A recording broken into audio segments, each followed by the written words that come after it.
I'm Kayla Duran. And I'm Mandy Freeman, And this is Between the Posts.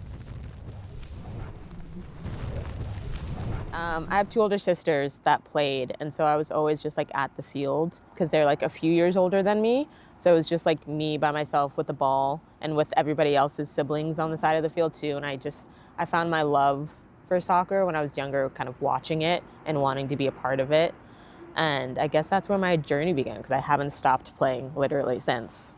No, yeah, I think for me, why I play soccer is pretty similar. My mom coached and played college soccer, so I quite literally was born on the soccer field. So I think that was really what started my love for it and always like created a bond for us. And then I think on top of that, like being a part of a team is so special to me. You know, the camaraderie, all playing for like a same goal and a winning mentality where you're able to create like a second family, I think is also something that's so unique part of soccer. Yeah, because I used to play track growing up too, but I never liked it as much because it's much more solitary compared to like the team sport. And I was like an introverted kid, so like it was easier to make friends being on a team, which made like tryouts really hard because you have to like be like a little bit more out there. But yeah, it just allowed me to like open up, and like that's where I kind of developed my confidence as like a person. Why did I pick being a defender? I don't know if I picked it or if it kind of just chose me.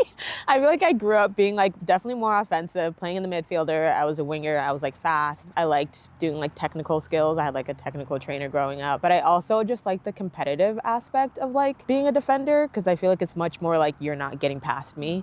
And it's like nitty and gritty, and I feel like it's like a really underappreciated skill being a good defender. Yeah, for sure. I mean, I think I'm similar. I played like attack and midfield all the way until college. And then my first college game, they're like, okay, you're playing center back, and somehow haven't left yet. But I think one thing that people probably underestimate as defenders is it is as much of a mental game as it is physical and technical. I think like as defenders, as you know, we have to be really perceptive, not only, you know, for ourselves, but the entire team, helping navigate like what the opponent is going to do, what potentially the next play is going to be. So I think perception is something that you may not always see, but it's definitely a quality that the best defenders have. Yeah, that's a great point.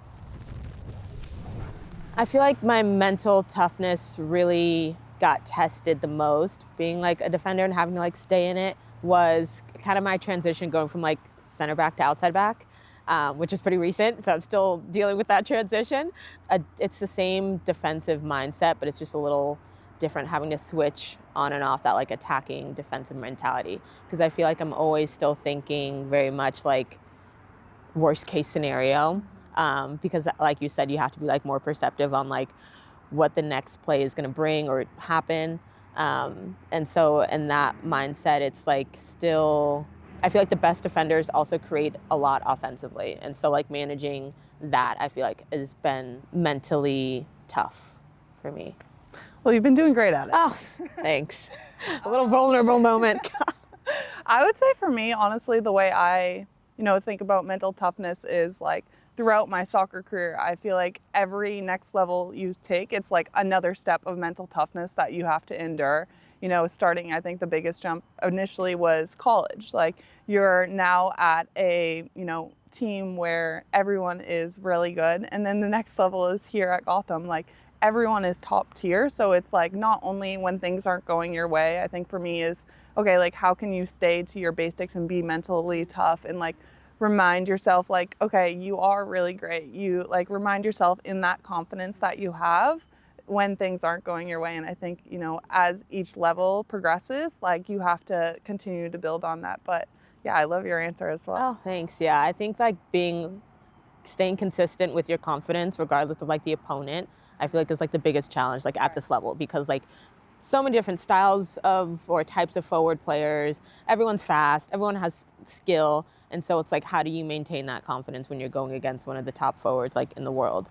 Especially like you said in that transition from like college to pro, because it's like a huge jump and you're kind of just like thrown into the deep end, and like training sessions really help, but like when it's game time, it's game time. Yeah, no, for sure. And I also think it's like so interesting when you're playing against those amazing forwards, but then you're also playing with amazing defenders, but you have to, pick and choose. Okay, let's see what skills I can pick from, other defenders while remaining true to the player you are, because I think that's also, what makes you unique and what's brought you so far as well.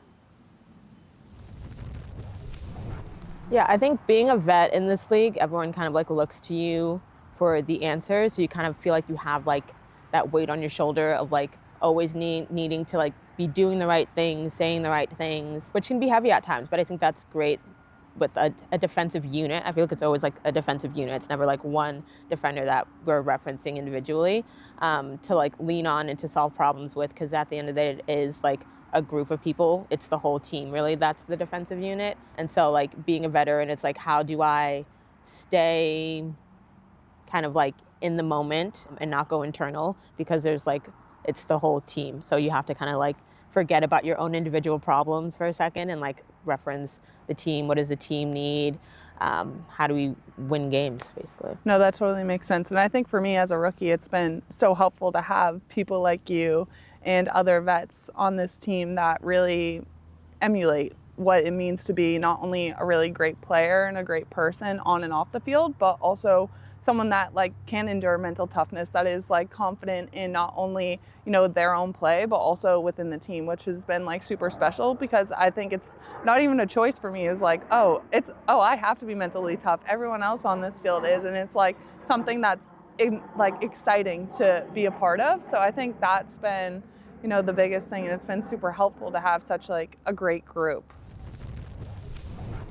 Going off of my childhood and, competing at a high level, the first thing that comes to my mind is I think oftentimes like you're put into these boxes of, you either can excel highly at academics or highly at athletics or highly in arts or whatever it may be, whatever your passions are. But I feel like a lot of times you're put into a singular box, and, maybe girls and women have to decide, if there isn't a right pursuit, or maybe it isn't lucrative enough to really invest in athletics, let me just try to do other passions that may have a quote unquote, better life plan or something like that. So I think one thing that I really found was, investing in yourself, but also girls and women can do more than one thing. You can invest in athletics, you can invest in academics, and I think that's something that's really important. And honestly, we need to continue to encourage young girls to invest in their future, but more specifically, like, let them do everything they want to, and continue to encourage them. So I think that's one thing. And then the second thing that comes to my mind is I also think social media can portray a unrealistic body image at times. And I think they're being a part of a team, and especially in soccer, is like this idea of like strong is beautiful at the end of the day, and like strong and having a, longevity of your body is something that's so special. And I think, through strength is how you're going to get that. And I think like being a part of a team and being a part of a, a high level team as well, you see that how important like being strong and confident is beautiful at the end of the day, and is what is allowing you to succeed at such a high level. Yeah, and to that point, I think strong looks different on different people. Like strong isn't just one look, It isn't just one thing. It's very individualized, as we are as people, and we can have different interests and different, passions and pursuits. And I think we need to encourage, like you said, girls to, if they want to play soccer, they can play soccer without having to be perfect at it. Right. And I think that's another thing, is that it doesn't have to be like make it or break it at such a young age. And I feel like that pressure to like have something bigger come out of it, like you don't have to want to go to college when you're 15 to play soccer. I think you can like learn to love the game at that age, develop and see what other maybe sports avenues you want to go. And if it's not soccer, it could be any other sport or any other interest. But I think just encouraging girls and women to follow their passions and pursuits, and it doesn't have to be perfect right off the bat. That's what comes with like giving it love and care and attention and putting your effort into it. And yeah, like I said, strong is whatever it's supposed to be, and whatever you are. Yeah. I don't know, come as you are type of vibe. Yeah, no, I totally agree. I think my moment of deciding whether or not I was going to continue like playing soccer or taking it as seriously was in college. Like I had reached a point where like the body image, dedicating my entire life to something, having confidence issues with like, am I really good enough? It was like a tough time where like I was on the phone with my mom, like ready to basically call the coach the next morning and be like, I'm basically done. And she had just like told me like, if that's what you decide, that's okay, but also think about the reason why you're doing this. And if it's because you're afraid to mess up, or if this is coming from a place of fear, then that's not, knowing me, that's not a place that I ever want to make decisions based out of. And so just like being brave in that decision, like I am passionate about this. I do still love playing soccer, but I'm just afraid of not being good enough, or I'm afraid that like in the draft a team won't pick me type of thing, where like it really doesn't matter at the end of the day. My individual performance, how I feel about myself is what's most important, rather than any like concrete result or bigger picture. I'm more than just like the game that I'm playing. Yeah, no, I love that. And I think mine was pretty similar. Mine was just recent before I came to Gotham, and I was in between that period of, okay, I had graduated college. I thought I had decided I didn't want to play soccer anymore. I thought the smart decision was just to get a job and start my quote unquote future. And I think for me, it was, a mix of, okay, I'm a little scared of failure, but also I think again in these boxes that to get really a successful future is to try to get the best job out of college. And for me, I was speaking to my parents and they were like, what happens, what's the worst thing that's going to happen if you try to play soccer again, and you tried this month's trial, and okay, worst case scenario, you got to play soccer for another month, and your decision was okay. And so I think for me was this decision to come back to soccer and also continue my academic or like professional. You're just doing it all. I think for advice would just be, don't be afraid of failure. Like you said, I think is the worst thing that's going to happen is, okay, you fail. Like that's not the worst thing that could really happen. Yeah, and you're going to get back up. And especially as athletes and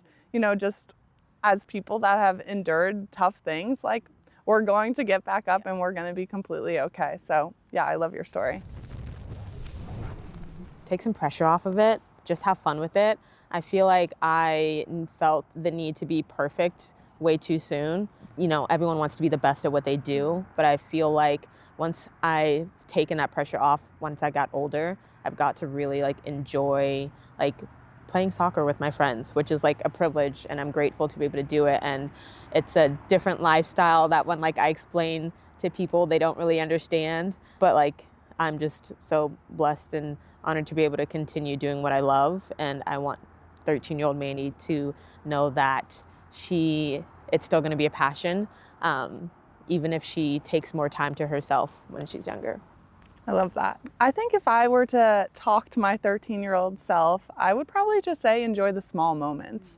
I think, at 13, especially with like, you were so dedicated to soccer, you wanted to do so well in school, and you were so focused or hyper-focused on, winning those games or getting an A on a test. Like, I needed to remind myself, the small moments and the small joys that really encapsulate, because at the end of the day, I did not remember what I got on my history test in, ninth grade, or what our record was for high school soccer. So I think just the small things, and continue to, do things that make you happy. I think one thing that I really liked about my 13-year-old self was I not only played soccer, but I played ice hockey and I played all other sports. So making sure that I continued to do that as well. Oh, I love that. Advice I would still follow today. I'm Kayla Duran. And I'm Mandy Freeman. And this is Between the Posts.